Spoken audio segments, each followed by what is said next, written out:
नाजरीन, उर्दू ग्राफी में खुश आमदीद। कैसे हैं आप?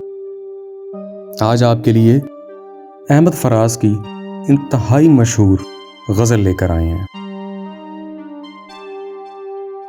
आप यकीनन पसंद करेंगे। उससे पहले अगर आपने हमारे चैनल को सब्सक्राइब नहीं किया तो अभी कर लीजिएगा और बेल के आइकन पर क्लिक कर दीजिए ताकि आने वाली वीडियोस की इत्तला आपको बर वक्त मिल सके।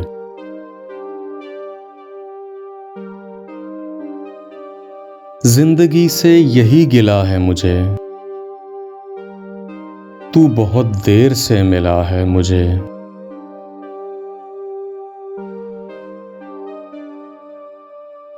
तू मोहब्बत से कोई चाल तो चल, हार जाने का हौसला है मुझे। दिल धड़कता नहीं टपकता है, कल जो ख्वाहिश थी आबला है मुझे।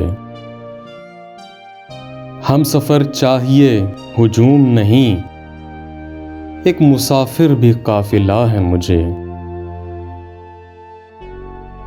कोह कन हो कि कैस हो कि फराज, सब में एक शख्स ही मिला है मुझे।